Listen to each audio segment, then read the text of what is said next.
வெளியூர் பயணமா? ரிசர்வேஷன் கிடைக்கலையா? படிக்கட்டு ஏறி இறங்க ரொம்ப சிரமமா இருக்கா? டிராப் டாக்ஸி புக் பண்ணுங்க. ஒரு வழி கட்டணம் மட்டுமே. டிராப் டாக்ஸி, எங்கும் எப்போதும். தமிழகத்தினுடைய வெற்றி கழகத்தினுடைய பாசறை கூட்டத்திற்கு அனுமதி அளித்து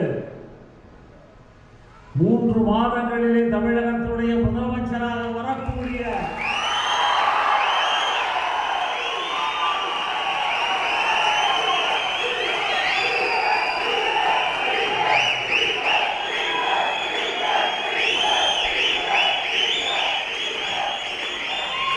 நம் அன்பு தலைவர் தளபதி அவர்களுக்கு என்னுடைய பணிவான வணக்கத்தை தெரிவித்துக் கொள்கிறேன்.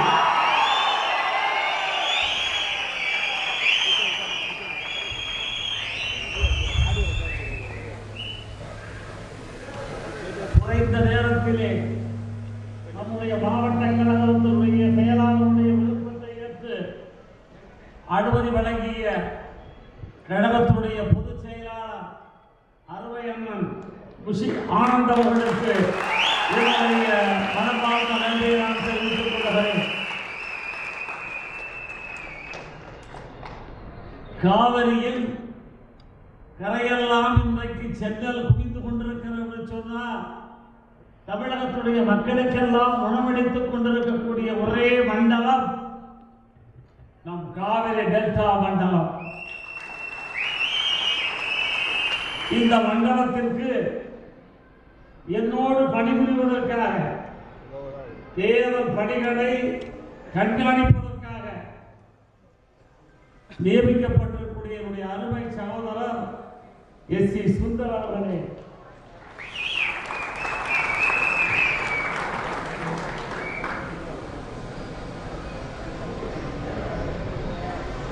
அருமை சகோதரர் லூர்து ஹென்றி டேனியல் அவர்களே, மாநில இணை ஒருங்கிணைப்பாளர் வழக்கறிஞர் பிரிவு, அருமை சகோதரர் திருச்சி மண்டல ஒருங்கிணைப்பாளர் ஆரோக்கியசாமி அவர்களே, என் அன்புக்கினிய என் அன்பு சகோதரி மரியாதைக்குரிய திருமதி சந்திரா அவர்களே,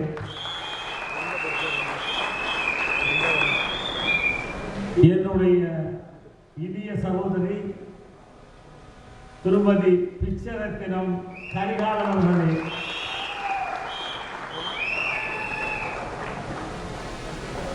எனக்கு முன்னாலே வரவேற்பை வழங்கி அமர்ந்திருக்கக்கூடிய மருங்காபுரி தங்கம் கதிரவன் அவர்களே,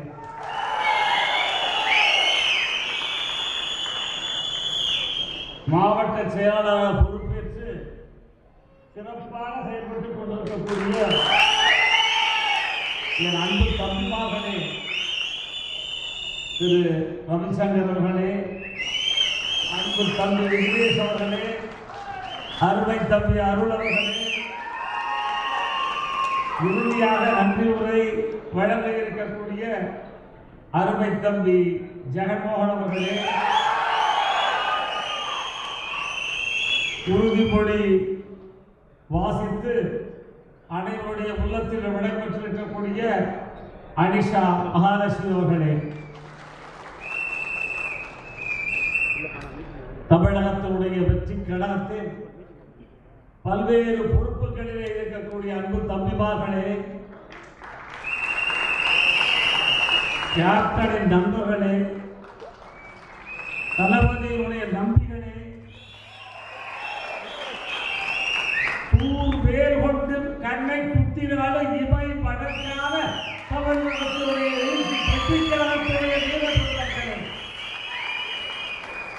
இன்றைக்கு நாம் அனைவரும் கூடியிருக்கிறோம். எந்த தருணத்திலே கூடியிருக்கிறோம் தெரியுமா? சங்க இலக்கிய காலத்திலே இருந்து போருக்கு போவதற்கு முன்னாலே வீரர்களை திரட்டி வைத்து அவர்களை ஒருநிலைப்படுத்தி யுத்தத்திலே வெற்றி காணக்கூடிய வியூகத்தை சொல்லி அவர்களுக்கு பாசறையிலேயே பழக்கப்படுத்தக்கூடிய வகையிலே இன்றைக்கு தமிழகத்தினுடைய வெற்றி கழகம் இங்கே குழுமியிருக்கிறது. வெற்றி கழகம் எனக்கு ரொம்ப நாளாக ஒரு சந்தேகம் இருந்தது. பாரதாசன் ஒரு பாடலை சொல்லுவான், இப்படை நோக்கில் எப்படை வெல்லும் என்று சொல்லுவான். அந்த இப்படை எதுவென்று இப்பொழுதுதான் நான் புரிந்து கொண்டேன். அதுதான் தமிழகத்தினுடைய வெற்றி கழகம் என்பதை அன்றே பாரதிதாசன் சொல்லுகிறான். இப்படை நோக்கில் எப்படை வெல்லும். இன்றைக்கு தேர்தல் பணியிலே கூட்டணிகள் அவைகளெல்லாம் கல்லை எடுத்து வீசினாலே பறந்து போகும் காக்கை கூட்டம் அது அந்த கூட்டணி. ஆனால் இந்த இயக்கம் கார்மேகம் கொண்டு தமிழகத்தின் மண்ணை மக்களை குடியில் வைப்பதற்கு கூடியிருக்கக்கூடிய மலை கூட்டம். இந்த மலை கூட்டத்திற்கு இன்றைக்கு மலைக்கோட்டை மாநகரத்திற்கு வந்திருக்கிறீர்கள். சில பேருக்கு என்னிடத்திலே சில சந்தேகங்களை கேட்பதற்கு தைரியம் கிடையாது. ஆனால் அவரெல்லாம் பிறர் மூலமாக என்னிடத்திலே கேட்டார்கள், உங்களுடைய அரசியல் வயது 50 வயது இருக்குமே, நீங்கள் எப்படி தளபதியை ஏற்றுக்கொண்டீர்கள், அவரை எப்படி ஏற்றுக்கொண்டீர்கள் வசைபாடி கொண்டிருக்கிறார்கள். நான் அவர்களுக்கெல்லாம் ஒன்றை சொல்லுவேன், ஒரு நிகழ்ச்சியை சொல்ல நான் கடமைப்பட்டிருக்கிறேன். தளபதி அவர்களை முதலாக நான் சந்தித்தேன். நீண்ட நேரம் தமிழகத்தினுடைய அரசியல் பிற்காலத்தில் வரக்கூடிய நிகழ்வுகள் எப்படி இருக்கிறது, முற்காலத்திலே எப்படி இருந்தது என்பதை பற்றி எல்லாம் பேசி எல்லாம் முடித்துவிட்டு நான் அவரிடத்தில் கேட்டேன், உங்களை தலைவர் என்று அழைப்பதா நான் அல்லது தளபதி என்று அழைப்பதா என்று கேட்டேன். அவர் ஒன்றை சொன்னார்கள், என்ன தெரியுமா, என்னை தம்பி என்று அழைப்பார்.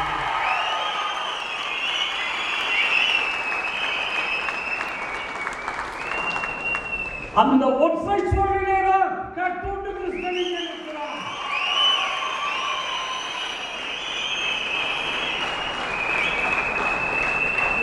அண்ணாவை நான் அண்ணா என்று அழைத்திருக்கிறேன், பார்த்ததில்லை. புரட்சி தலைவரை தலைவர் என்று அழைத்திருக்கிறேன், பார்த்திருக்கிறேன். மரியாதைக்குரிய எங்கள் அம்மா ஜெயலலிதாவை அம்மாவென்று அழைத்திருக்கிறேன். ஆனால் ஒரு மிகப்பெரிய மக்கள் சக்திக்கு சொந்தக்காரர் தளபதி என்னை தம்பி என்று அழைக்கிறது.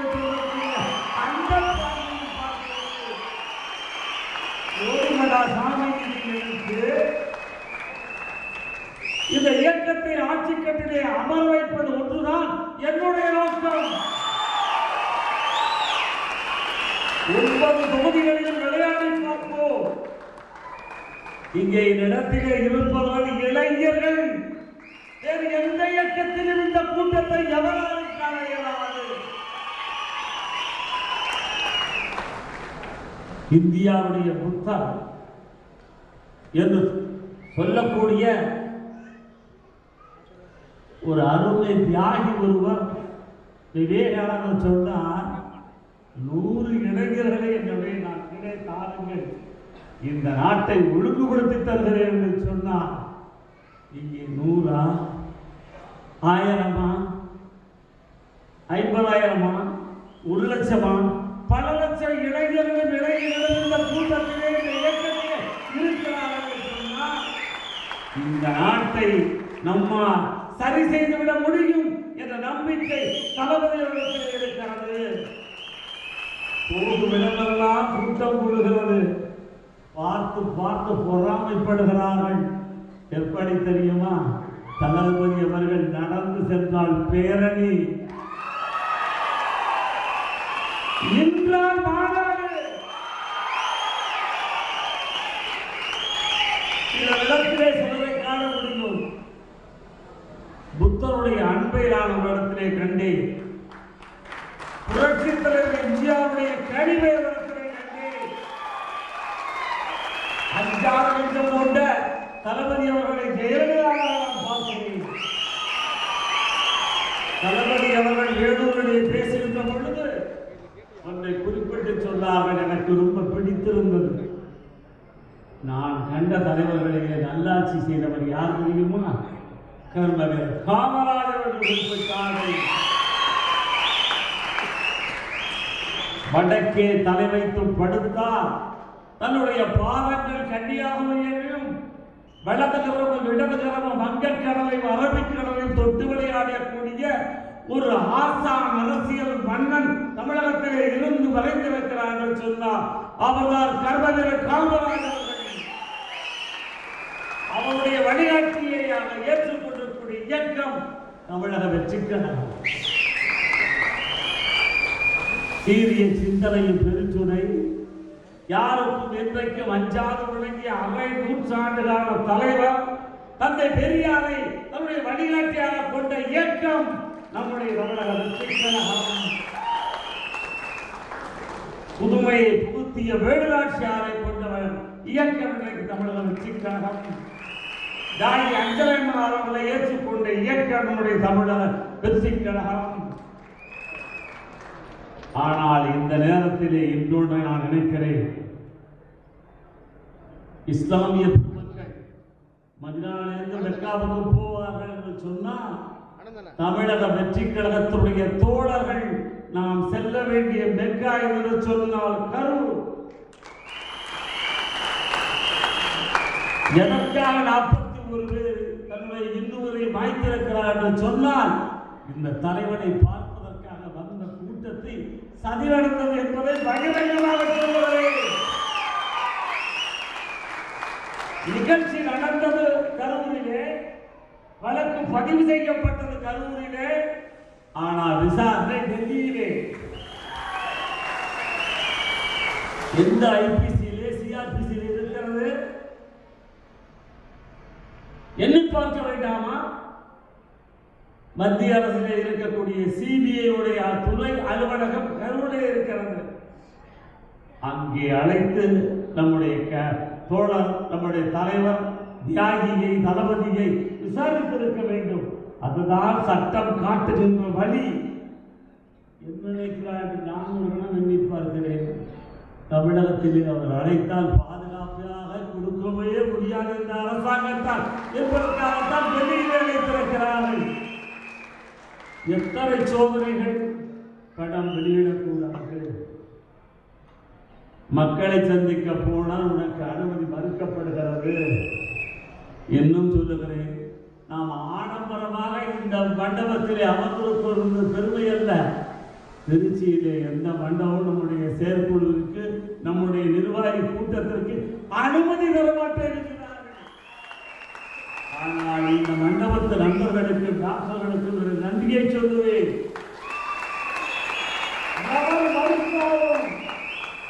நான் தருகிறேன் அரசியல் கட்சிக்கு இந்த மண்டபத்தை என்று கொடுத்தார்களே, அந்த உள்ளங்களுக்கு சொல்லுகிறேன்.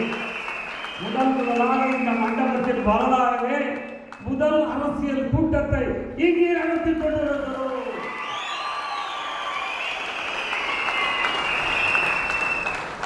இங்கே படித்தவர்கள் இருக்கிறீர்கள், பண்பாளர்கள் இருக்கிறீர்கள். நான் அதிக புள்ளி விவரங்களை உங்களை தருவதற்கு நான் அதிக நேரம் எடுத்துக்கொள்ளவில்லை. சென்ற 10 நாட்களுக்கு முன்னாலே தமிழக சட்டப்பேரவையிலே துணை மானிய கோரிக்கை ஒன்றை வருவாய்த்துறை அமைச்சர் மரியாதைக்குரிய தங்கம் தென்னரசு அவர்கள் படித்தார்கள். அந்த வரவு செலவு திட்ட அறிக்கையிலே ஒன்றை அவர் சொன்னார்கள். நம்மை பொறுத்த மட்டிலே, தமிழக மக்களின் பண்பாட்டை பொறுத்த மட்டிலே, கணவன் வெளியே போய் பொருளை ஈட்டி வந்து மனைவிடத்திலே கொடுப்பார்கள். அந்த மனைவி பிரித்து பக்குவமாக எல்லா செலவுகளையும் செய்வார்கள். இதுதான் தமிழகம் கண்ட வரலாறு. அதன்படி ஒரு அரசாங்கம் இருக்கிறது என்று சொன்னால், அந்த அரசாங்கம் மக்களிடத்திலிருந்து பெறப்பட்ட வரியை எப்படியெல்லாம் பயன்படுத்தலாம் என்று அவர் கணக்கு போடுவார்கள். அதுபோல நம்முடைய தங்கம் தென்னரசு அவர்கள் தன்னுடைய நிதிநிலை அறிக்கையிலே குறிப்பிட்டிருக்கிறார். சுருக்கமாக சொல்லுகிறேன், ஒரு வருடத்திற்கு தமிழக அரசிற்கு மக்கள் வரிப்படமாக தருவது, வரவு வருவது 3,48,696 கோடி.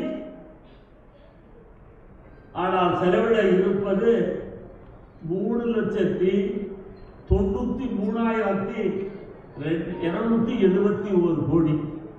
ஆக வரவு 3,48,000, செலவு 3,93,000 கோடி.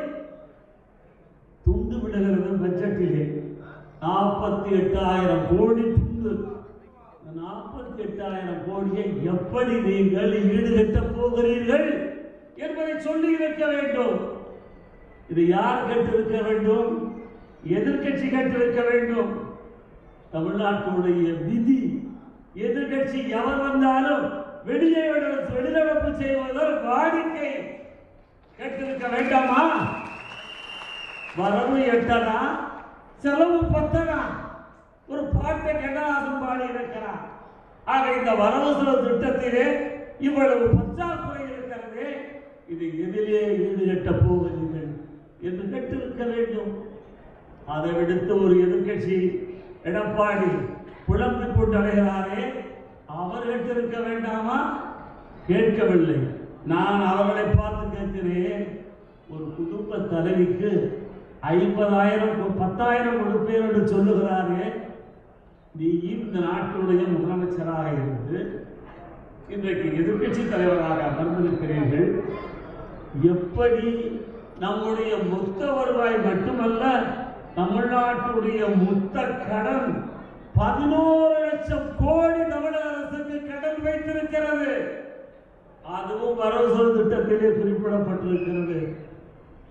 அன்பு தாய்மார்களே, நாளைக்கு நமக்கு ஒரு பிள்ளை பிறந்தாலும் அந்த பிள்ளையின் தலையிலே 37 லட்சம் கடன் இருக்கிறது.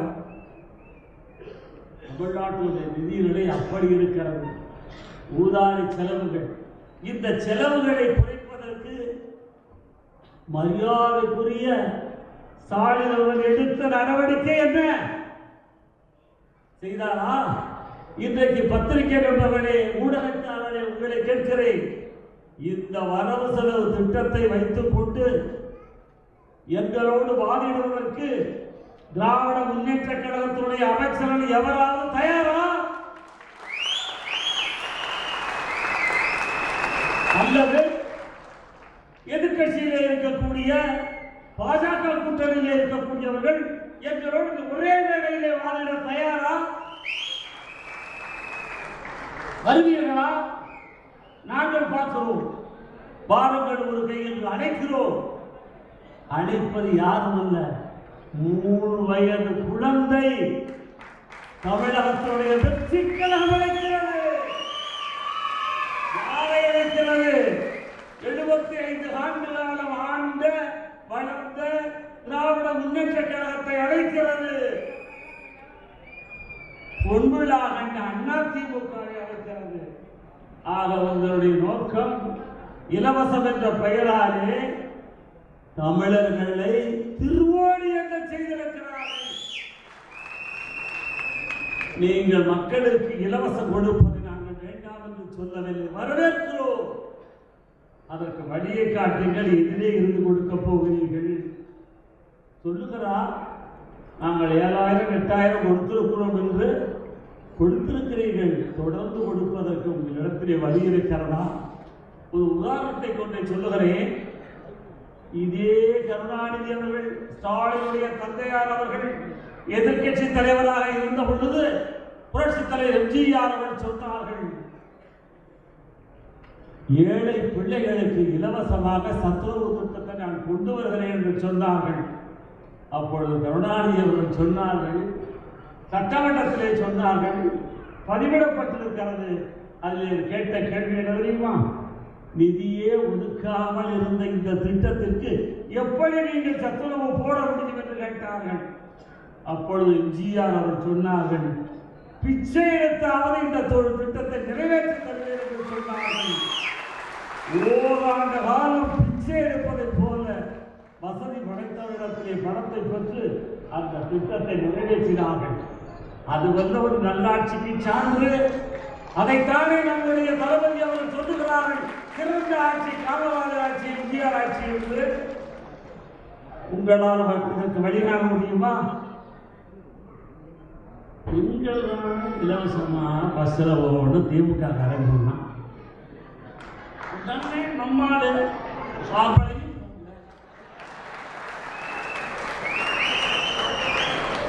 கொஞ்சம் யோசனை பண்ணி பாருங்க. இந்த டீசல் என்ன அரபு நாடா தமிழ்நாடு? கேணில தண்ணி ஊத்துறதுக்கு டீசலுக்கு எங்கெங்க போவ? அந்த டிரைவருக்கு சம்பளத்துக்கு எங்கென்னா போவ? கண்டக்டருக்கு எங்கென்னா போவ? மெக்கானிக் எங்கென்னா போவ? நான் கேட்கிறேன், தமிழ்நாட்டில் இருக்கக்கூடிய போக்குவரத்து கழகத்தினுடைய மொத்த இடங்களெல்லாம் நேஷனல் பேங்கிலே அடகு வைக்கப்பட்டிருக்கிறது. பத்திரிகைக்கார நண்பர்களே, நீங்கள் போடுங்கள், இல்லாத கேளுங்கள் அவர்களை. எவ்வளவு டிரான்ஸ்போர்ட் ப்ராப்பர்ட்டியை வந்து அடகு வச்சு இன்றைக்கு பஸ் ஓடிக்கிட்டு இருக்குது. ஆக இந்த நிலையிலே உன்னுடைய வருவாய் இருக்கிறது, வரவு திட்டங்கள் இருக்கிறது. ஆனால் இந்த திட்டத்தை அறிவித்துக் கொண்டிருப்பது லட்சம் கோடிகளே.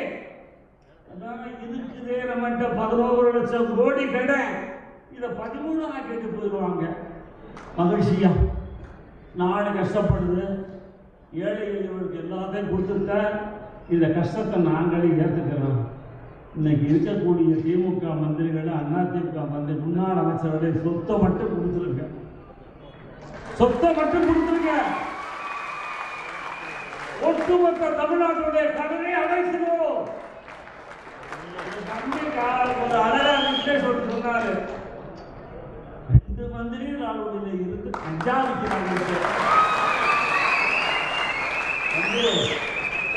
விற்கிறவ யாரும் மாறியாப்பா. ஆக அந்த அளவிற்கு இன்றைக்கு நாடு போய்கொண்டிருக்கிறது.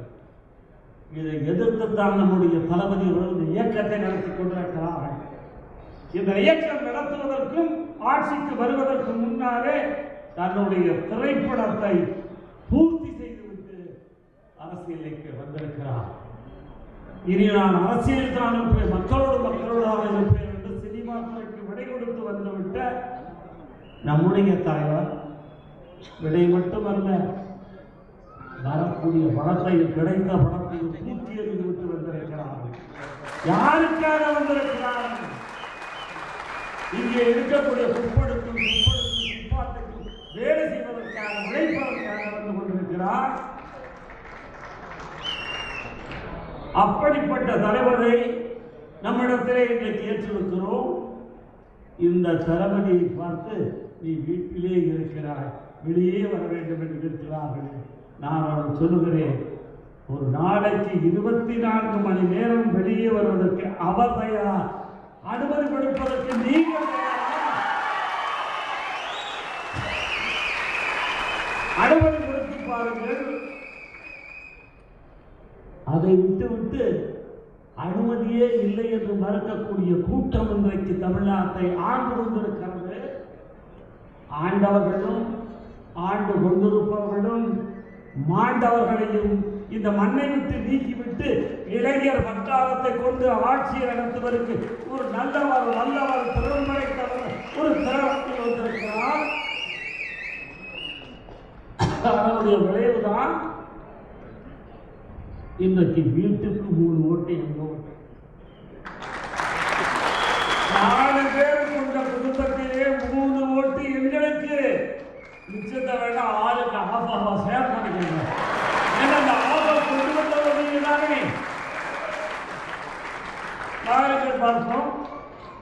இல்லை, இந்த நாட்டுடைய மக்கள் திருத்தப்பட வேண்டும், ஏழைகளுடைய கண்ணீர் துடைக்கப்பட வேண்டும் என்ற உணர்வு இருக்குமே என்று சொன்னால், இந்த மக்கள் மீது உங்களுக்கு நல்ல எண்ணம் இருக்கும் என்று சொன்னால், டாஸ்மார்க்கை மூடுவதற்கு திமுகவே தயாரா? சாராய காசை கொண்டு நீ இன்றைக்கு அரசாங்கத்தை நடத்தி கொண்டிருக்கிறார். எப்படிப்பட்ட அரசாங்கத்தை நடத்தி கொண்டிருக்கிறீர்கள்? கொள்ளை இல்லாத நாள் ஒரு நாளை நீங்கள் காட்டுங்கள். காவல்துறை வீட்டுக்குள்ளே புகுந்து வெட்டி கொலை செய்யப்படக்கூடிய அவலநிலத்தை சட்ட ஒழுங்கு இன்றைக்கு நாட்டிலே இருக்கிறது. இது திருத்தப்பட வேண்டாமா? கொள்ளையடிப்பு தடுக்கப்பட வேண்டும். சிலர் சொல்லுகிறார்கள் ஊழலை பற்றி இவர் பேசலாமா? அன்பர்களே, என்னை பற்றி நான் உங்களிடத்திலே பேசியாக வேண்டும். என்ன தெரியுமா? எந்த திமுக, அண்ணா திமுக, கம்யூனிஸ்ட், காங்கிரஸ், எத்தனை இயக்கங்கள் திமுக கூட்டணியிலே இருக்கிறதோ, எவனாவது ஒருவன் பல்மீது நாக்கை போட்டு பூப்பா கிருஷ்ணன் மீது வழக்கு இருக்கிறது, ஏதாவது ஒரு வழக்கை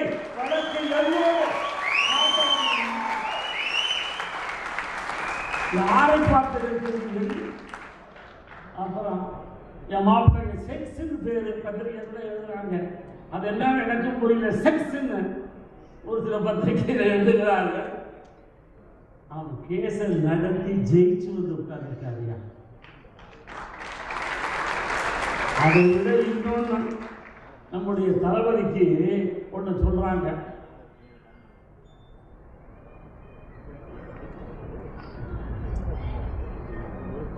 வருமான வரித்துறை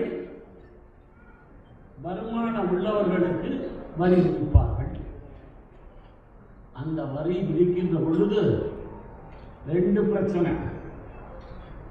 அதாவது சட்ட சம்பந்தமான நிகழ்ச்சியா அல்லது இயற்கையான இதா என்று பார்ப்பார்கள்.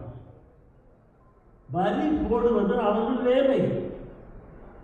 சட்டத்திலே சொல்லுவதற்கு வருமான வரித்துறை இருக்கிறது. அந்த வழக்கை நடத்துவர் என்ற உரிமை வரி செலுத்துவோருக்கு உண்டு. இது எப்படியா லஞ்சமாகும்? அது என்ன சொல்றேன்னு உங்களுக்கு புரியலன்னா புரியுற மாதிரி சொல்றேன். எம்ஜிஆரை பார்த்து கருணாநிதி ஒன்று சொன்னாரு, பல்கேரியா கப்பல்னாரு. அவர் எம்ஜிஆர் சிரிச்சுக்கிட்டே துண்டை போட்டு சொன்னாரு, எங்கப்பா அந்த கப்பல் ஓவரில் நிற்கிறான்னாரு. வாங்காத கப்பலுக்கு வாங்கியதாக கணக்கு காட்டி பேசிய கருணாநிதி பிள்ளைதான் இன்றைக்கு தமிழகத்தை ஆண்டு கொண்டிருக்கிறார். இவர்கள் சொல்லுகிறார்கள், என் மேல போட்ட வரி தப்பு, யாரும் கோர்ட்ல போறாங்க, இதுக்கு மேல அப்பீல் இருக்குது, இதுக்கு மேல போர்டு இருக்குது, போய் எங்களுடைய குறையை நாங்கள் சொல்லிக் கொடுக்கிறோம். உங்களுக்கு ஐயா காண்டு இந்த இயக்கம் தூய்மையான இயக்கம். வரப்போகிறார்கள், இளைஞர்கள் இருக்கிறார்கள். இந்த இளைஞர்களுக்காக நான் உங்களை சொல்லுகிறேன், முதலிலே உங்களை நீங்கள் யார் என்று புரிந்து கொள்ளுங்கள். ஒரு அப்பழுக்கற்ற தொண்டனுக்கு நீங்கள் தொண்டராக இருக்கிறீர்கள், அதிகாரமாக இருக்கிறீர்கள். நாம் எதையும் சந்திப்பதற்கு தயாராக இருக்கிறோம். ஒரு நல்ல நேரத்திலே தான் நாம் அவர்களும் செயல்படுத்த கூடியிருக்கிறோம் என்று நான் நம்புகிறேன். ஏனென்று சொன்னால் இஸ்லாமிய மக்கள் நோன்பு இருக்கிற நாளிலே இந்த செயல்